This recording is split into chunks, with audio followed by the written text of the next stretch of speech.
Jesús está haciendo obviamente una muestra a su pueblo acerca de qué es el reino de los cielos.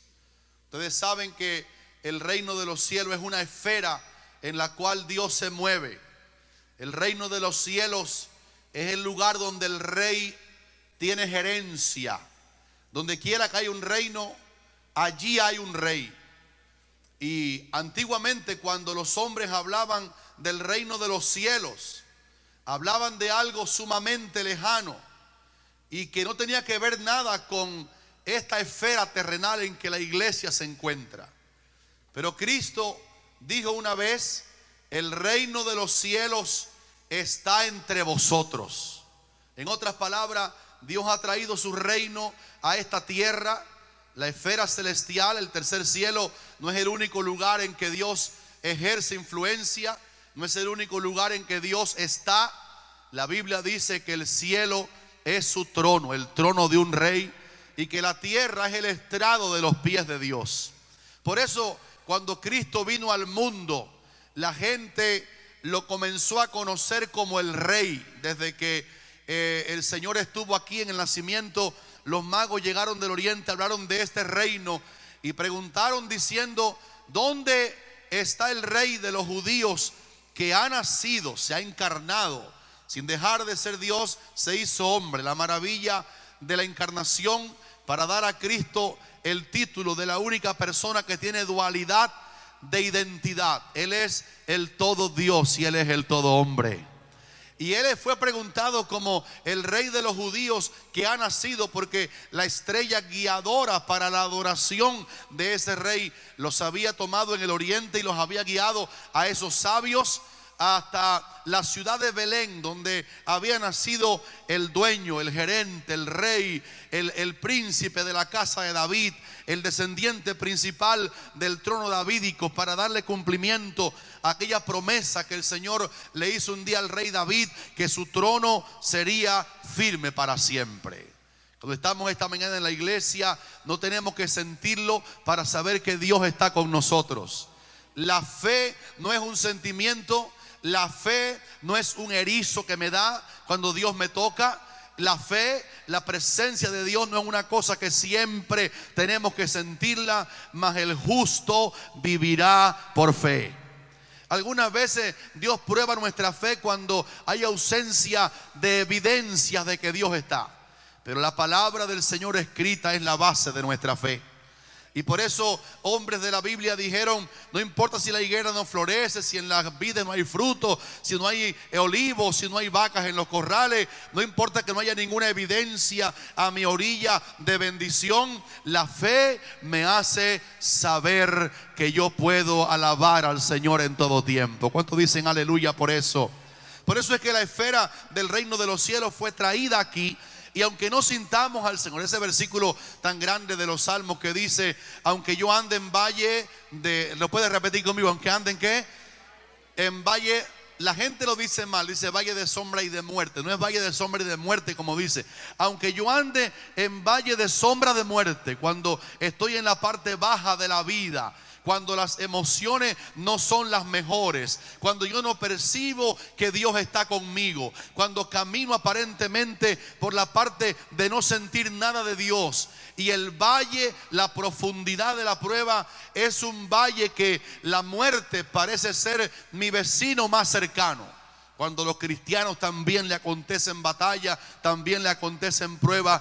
Qué lindo lo que dijo el salmista: aunque yo ande en un valle de sombra de muerte, y la muerte puso su sombra sobre mí, y veo la sombra de la muerte que me quiere arropar y llevar con ella, Él dijo: no temeré mal alguno, porque tú estarás conmigo.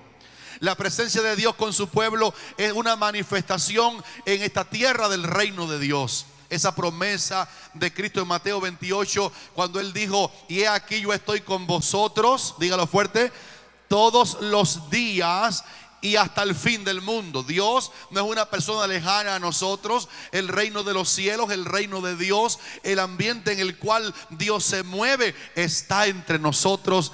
Y Pablo dijo, predicando en Atenas, que está tan cerca de cada uno de nosotros que los hombres palpando lo pueden hallar, porque ciertamente Dios está cerca de cada uno de nosotros. ¿Cuántos dicen aleluya por el evangelio? Esa fue la promesa que se le dio a los que conocieron a Jesús cuando Él fue presentado como Emmanuel aquí en la tierra. O sea, Dios está con nosotros. Diga conmigo, Dios está con nosotros.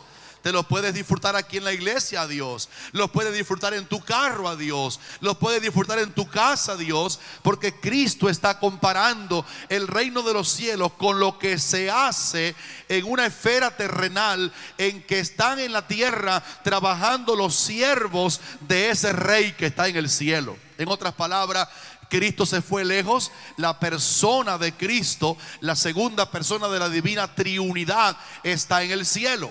Cristo no está aquí esta mañana en su persona. Él está aquí a través de su Espíritu. El Espíritu Santo está aquí. Aleluya. El Espíritu Santo está aquí. El Espíritu Santo es el Espíritu de Cristo. El Espíritu Santo es el Espíritu del Señor. A tal manera que podemos decir Cristo está, porque el Espíritu de Cristo está.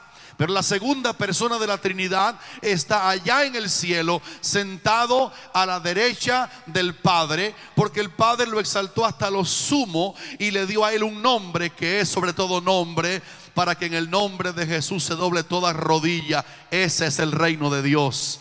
Para que en el nombre de Él se doble toda rodilla de los que están en los cielos.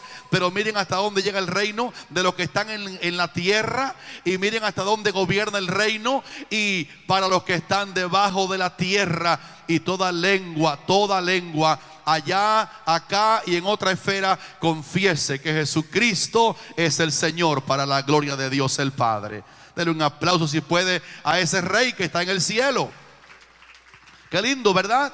Ahora imagínense que el Señor está comparando el reino de los cielos, es semejante a un hombre que se fue lejos. Esa es la imagen del Señor Jesucristo. Pero antes de irse llamó a sus siervos. Sus siervos no se fueron con Él para el cielo en esa etapa. Sus siervos se quedaron en la tierra. Y habla esta parábola de lo que está pasando mientras el rey reina desde el cielo en la esfera de este mundo también.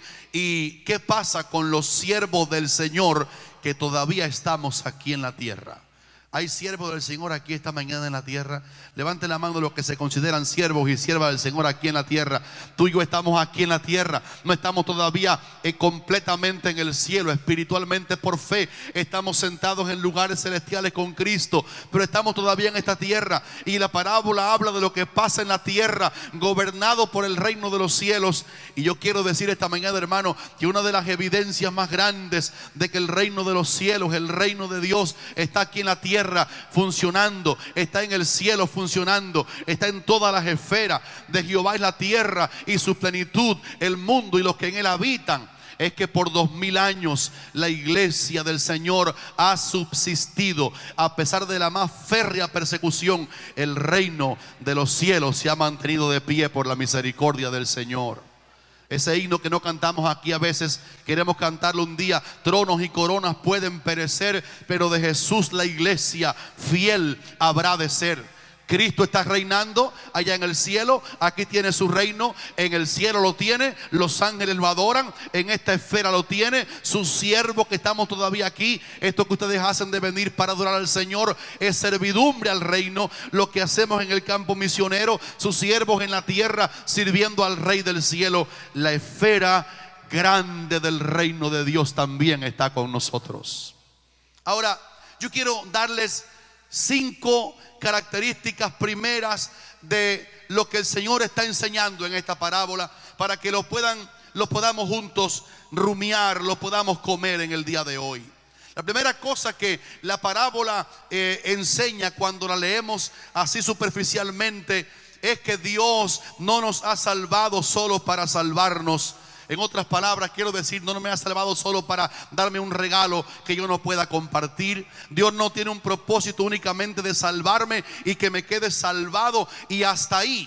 La parábola enseña que cuando Dios, a través de la persona de Cristo, me salvó, cuando recibí lo que Él hizo en la cruz del Calvario, cuando recibí el beneficio de la sangre de Cristo que me limpió de todos mis pecados, una de las maravillas que pasa en el propósito número 1 de Dios en esta parábola enseñado es que el Señor nos ha salvado, nos ha dado vida eterna a nosotros como individuos, para que nosotros también podamos ayudar a alguien a conocer al Salvador de todos los hombres.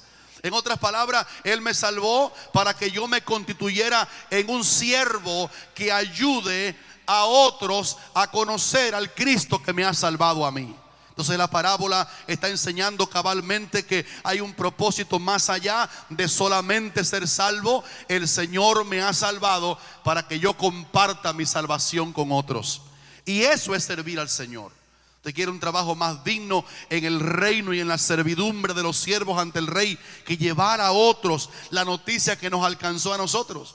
¿Quién puede comprender que un verdadero cristiano puede callar su boca y no decirle a otros que él fue alcanzado por la gracia del Señor y que él no va al infierno, sino que él va al cielo? Por eso cuando el Rey se iba de aquí, había muerto como cordero en la cruz y estaba por tomar el reino, y ese nombre grande, excelso sobre todos, que el Padre le entregó, reunió a sus discípulos en Mateo 28 y les dijo: vayan, id por todo el mundo. Le dijo: toda potestad, el Rey está hablando, toda potestad me es dada en el cielo y en la tierra. Esa es la esfera del reino. Por tanto, vayan a todas las naciones, enséñenle todas las cosas que yo les he mandado, y aquí yo estoy con ustedes todos los días y hasta el fin del mundo. Los 4 absolutos de la gran comisión del Rey: oh, yo tengo toda potestad, enseñen todas las cosas. Vayan y enseñen, toda potestad me es dada en el cielo, lo voy a repetir, y en la tierra. Por tanto, vayan a todas las naciones, enséñenle todas las cosas, y aquí yo estoy con vosotros todos los días hasta el fin del mundo. Cuando Dios usó a Cristóbal Colón para que conociera las Américas, más allá del gran descubrimiento de América, estaba el Señor pensando en todos los que estamos sentados aquí en esta mañana, que no éramos de Europa, éramos de aquí, de las Américas. ¿Cuántos dicen aleluya?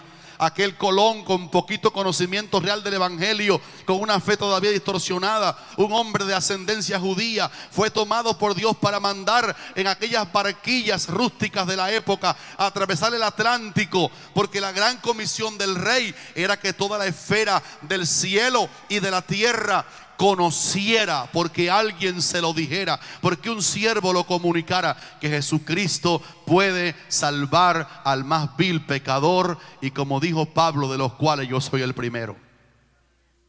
Por eso la comisión del reino es que vayamos a compartirlo. Me salvaron, es egoísmo, no lo puedo explicar. ¿Cómo ser evangélico y no comunicarle a otro el evangelio del reino de Cristo que me ha transformado mi vida? La segunda cosa que quiero esta mañana rápido comunicarles es que Dios mismo le llama siervos de Él a los salvados. Fíjense que aquí me está hablando de los 5 ministerios cardinales de Efesios capítulo 4: apóstoles, profetas, evangelistas, pastores y maestros. Aquí no está hablando de las capacidades de la organización de la iglesia local y de los diáconos. Aquí no está hablando de los 9 dones del Espíritu Santo. Romanos capítulo 6 versículo 22, el mismo término que Cristo usa aquí en Mateo 25, sus siervos, llamó a sus siervos. Es un término que Pablo en Romanos 6:22 lo usa para todos los que de verdad salimos del pecado. Y dice Romanos 6:22: mas ahora que habéis sido libertados del pecado y hechos siervos de Dios, tenéis por vuestro fruto la santificación y como fin la vida eterna. En otras palabras, el Señor dice que cuando me libertó del pecado, lo que Él espera de una persona que ha sido libre de la atadura del pecado es que yo me constituya automáticamente en un siervo de Dios, y esto no por mi elección, sino por llamamiento santo.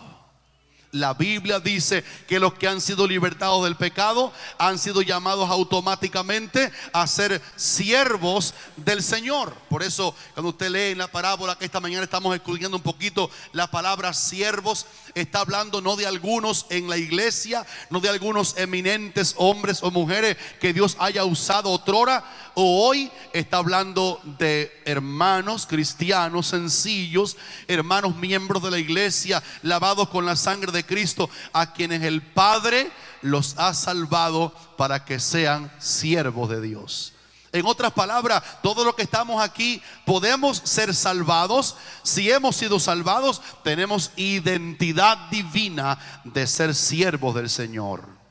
La tercera cosa que quiero que vean es que a algunos siervos el Señor le da más talentos que a otros. Ustedes están mirando que casi en manera de capricho, para el que no es reverente a la palabra, el rey cuando entrega los talentos le da a uno diferentes talentos que a otros. A uno le entregó 5 talentos, a otro le entregó 2 talentos. ¿Y cuánto le entregó a otro? Y a otro le entregó 1. Si ustedes pueden mirar al Señor con reverencia, tenemos que admitir que el rey sabe lo que hace. Y la parábola explica por qué el Señor lo hace así. No es un capricho mero del rey darle un talento a uno, 2 a otro y 5 a otros. Tiene que ver con una cosa que el mismo Cristo menciona en la parábola. Quiero que entiendan que la palabra talento aquí habla de una capacidad específica o de varias capacidades de servicio que nosotros tenemos en el reino de Dios. Lo que me di cuenta en la parábola es que a todos los siervos, o sea, a todos los que salvó, a todos los que libertó del pecado, más a uno y menos a otros, y a otro hasta uno solo, pero a todos los que salvó, el Señor le entregó por lo menos un talento. Entonces la idea del pasaje es que podamos descubrir qué función yo cumplo como siervo del Señor en el reino de Cristo.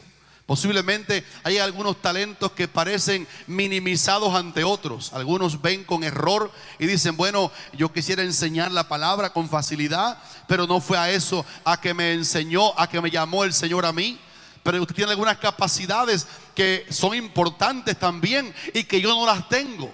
Porque la parábola enseña que el rey ha organizado a tal manera su reino que a uno le dio 5 y diferentes, y a otro 2 y a otro 1. Y la Biblia dice aquí por qué lo hizo: a cada uno conforme a su capacidad.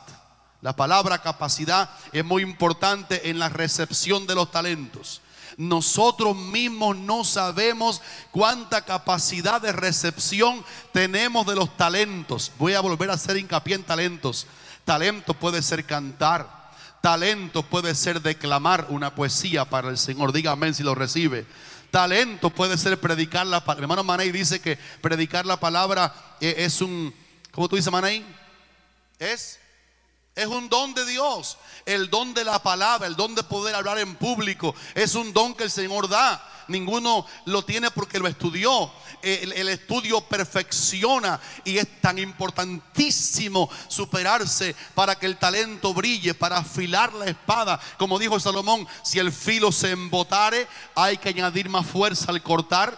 Cuando usted estudia, se prepara, es como que está afilando el talento que el Señor le dio. Pero lo curiosísimo es que el talento de cantar, de declamar, el talento de predicar, el don de predicar la palabra, y los diferentes ministerios que ya mencionamos, y los diferentes dones que mencionamos dados por el Espíritu a la iglesia, y todas las capacidades que el Señor nos dio, todo diferente, todas ellas cumplen una función importante en el reino de Dios. Yo he sido muy tocado muchas veces porque alguien ha cantado un himno especial lleno de la unción del Espíritu Santo. He sido muy ministrado cuando alguien ha leído un versículo que el Señor le dio, y ese versículo que el Señor le dio lo compartió. Tiene sensibilidad para recibir un versículo que era exactamente lo que hacía falta oír esa mañana. Pero el Señor es quien sabe, y no nosotros, nuestra capacidad de recepción de los dones. La idea es esta. Posiblemente alguno en la iglesia vea a otro con un don o muchos dones o muchos talentos y diga: yo el que quiero es ese. Pero no depende del que uno quiere. La Biblia dice que el Espíritu reparte a cada uno en particular como Él quiere. Hay muchos ministerios, pero el Señor es el mismo. Hay muchos dones, pero el Espíritu es el mismo. La idea que da el pasaje es que no hay nadie aquí sentado en esta mañana que haya sido libertado del pecado y que diga: pero yo no sé servir en nada. No existe esa posibilidad. Cuando somos libertados del pecado, tenemos servidumbre hacia el Señor. Somos hechos esclavos de Cristo. Y la palabra dice que no hay nadie que no tenga una capacidad que el rey de este reino le haya entregado. En otras palabras, te voy a mirar a los ojos y decirte: usted es útil en esta casa de Dios.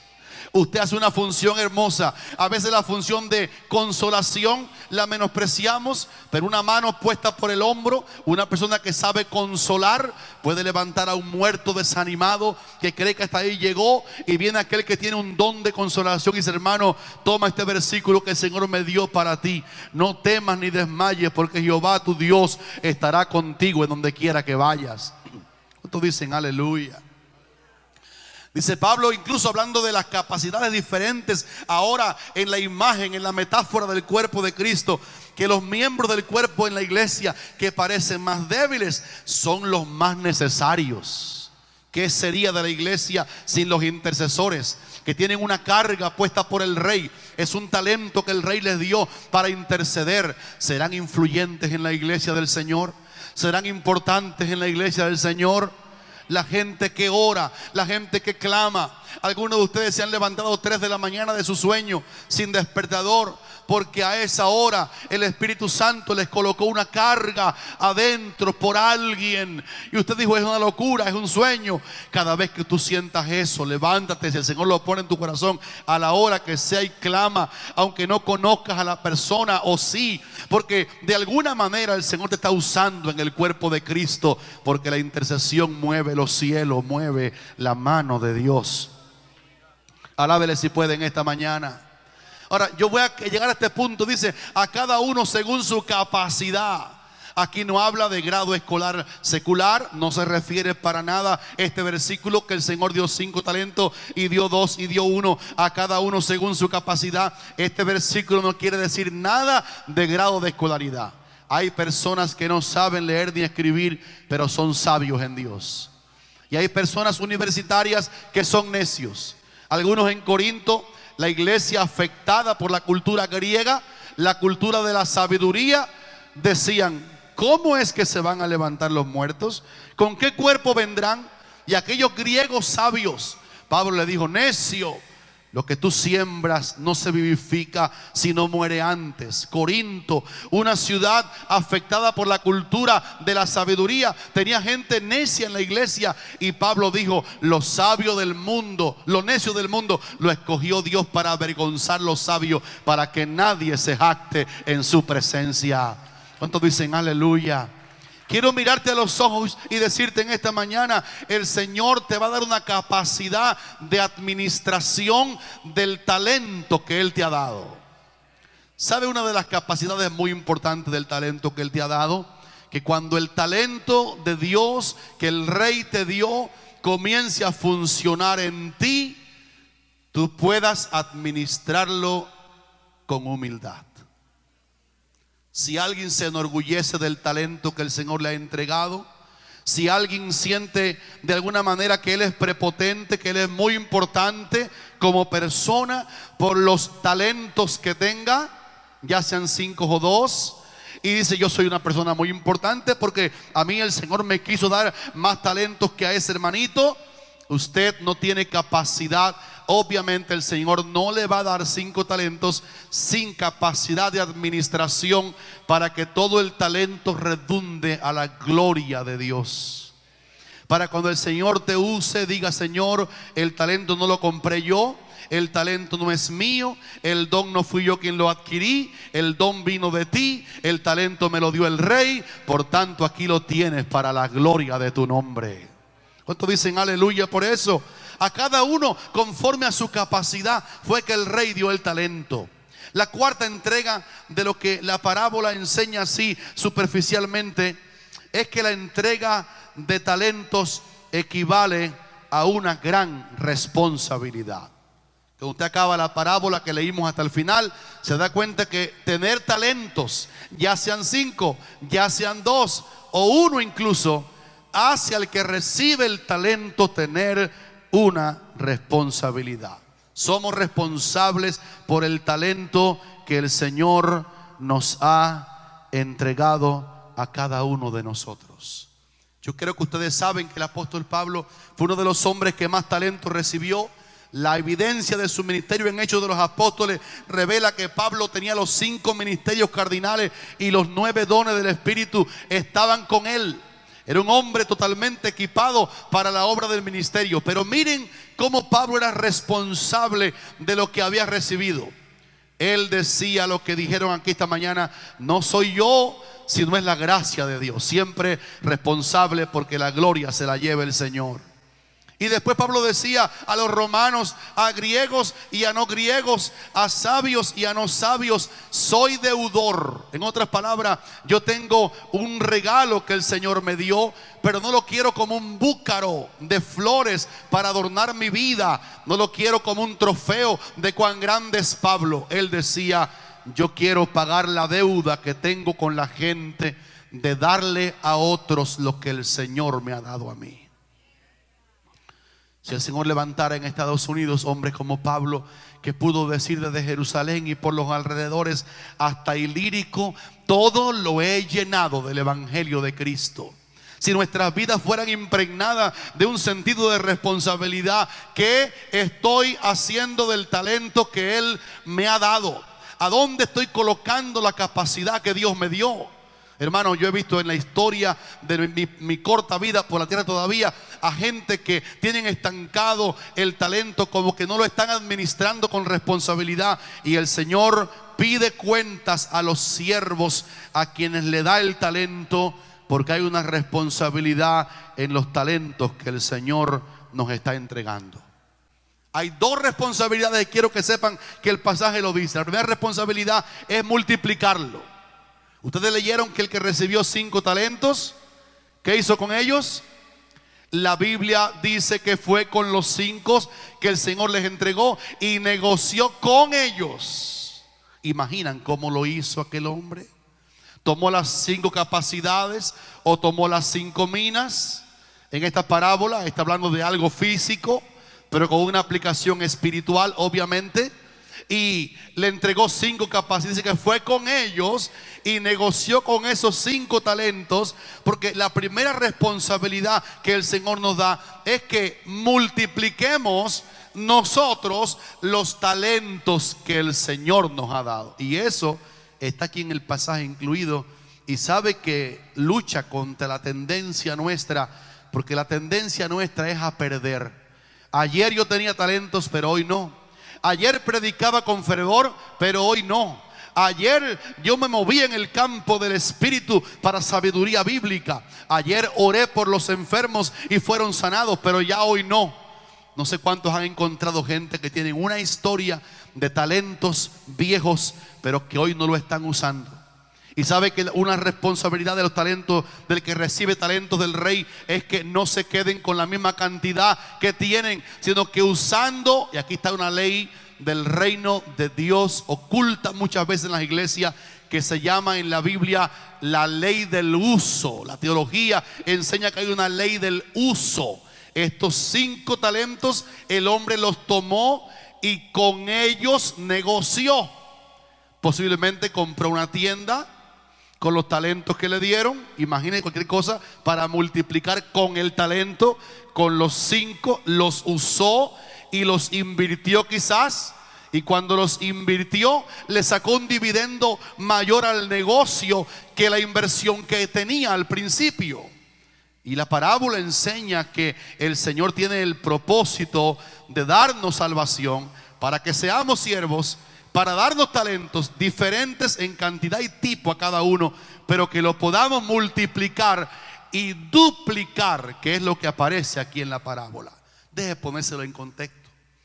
Algunos de ustedes fueron llamados a tocar guitarra y tocaron guitarra por un tiempo y después dejaron de tocar guitarra. Pero si sigues tocando la guitarra, lo que la ley del uso enseña es que usando el talento, invirtiendo el talento que el Señor te dio, va a aparecer maravillosa, poderosa y asombrosamente otra capacidad diferente a esa mientras usas esa que el Señor te dio. Yo me acuerdo cuando yo comencé el ministerio, cuando tenía la capacidad de tocar guitarra a los 7 añitos, y a partir de ahí comencé mi guitarrita, una guitarrita de juguete que mis padres me compraron, pero apareció después otra guitarrita más grande, y después vi a alguien tocando el acordeón y me encantó el acordeón y quise aprender a tocar acordeón y casi lo aprendí. Y después vi un piano y le puse las manos encima y no aprendí, pero suena las teclas cuando le pongo la mano encima. Y luego me di cuenta que podía oír al Señor decirme: me has sido fiel en la guitarra, en el acordeón, en el piano. Ahora quiero que prediques mi palabra, que la abras y le digas a la gente lo que te he enseñado en la palabra. Y los talentos se multiplican usando el talento que ya tienes y que lo sabes usar. En otras palabras, no es: Señor, dame más talento. Aquí no parece que los siervos pidieron a Dios más talento al rey. Lo comenzaron a usar y mientras lo usaban, apareció el milagro de la multiplicación. Veo predicadores sentados en esas sillas esta mañana. Veo cantantes y músicos alabando al Señor. Veo gente con la guitarra en la mano alabando al Rey de Gloria. Aunque sea una maraca, toque. Aunque sea una pandereta. Y si tocaba una pandereta, toque una maraca ahora. Y haga algo más. Tenga la visión de la multiplicación del talento que el Señor te ha dado.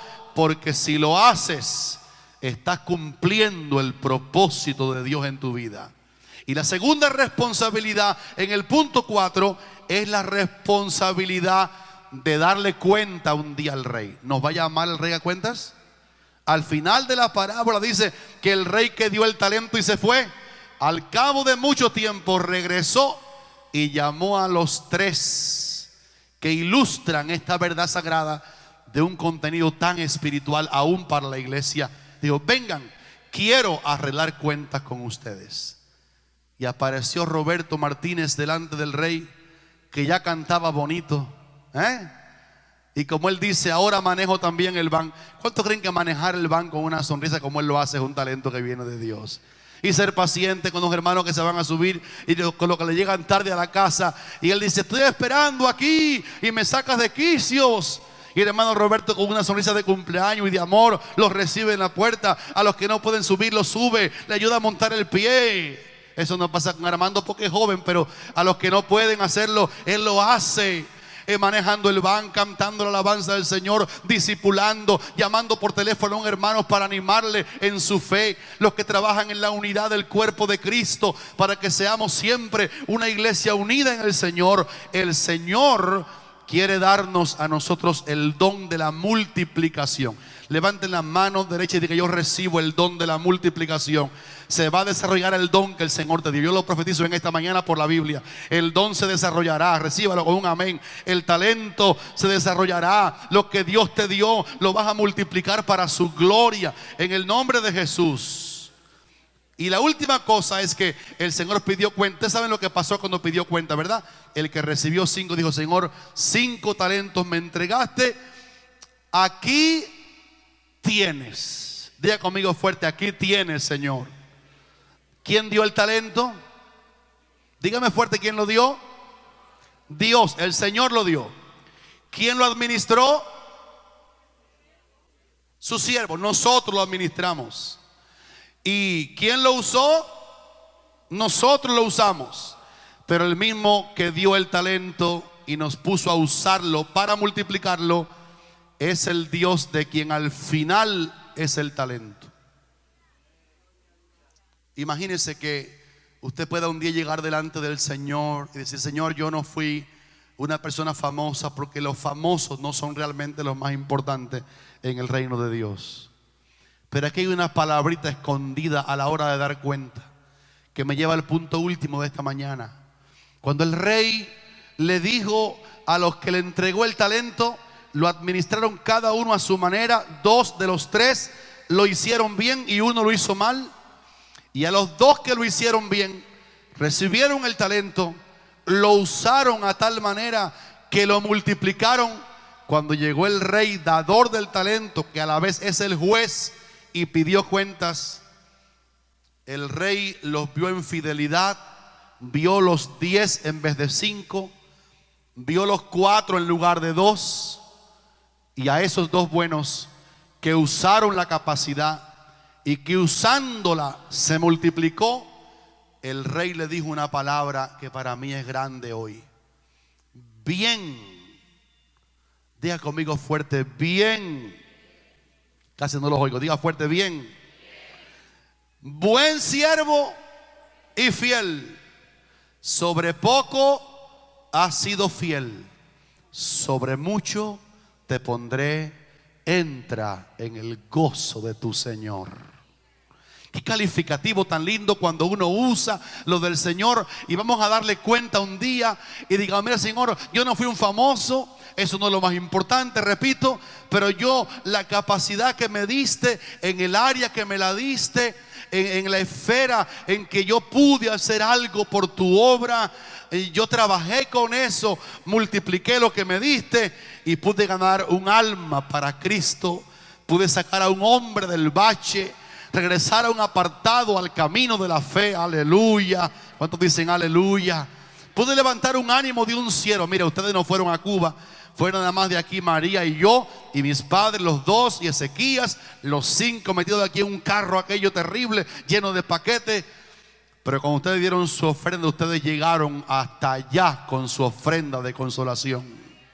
Ustedes sí fueron con la ofrenda. Señor, yo pude dar a tu obra, y como eso fue lo que yo pude hacer, yo lo hice con generosidad, aún con sacrificio. Y cuando lo hice, consolé a un obrero que estaba en las montañas olvidado. Allá comentábamos que muchos de los pastores que visitamos en sus casas, era primera vez que veían un norteamericano allí.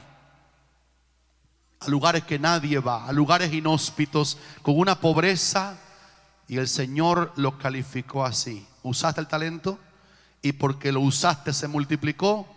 Él le dijo: bien. Ay, hermano, si el Señor me dice bien hecho, no me importa nada más.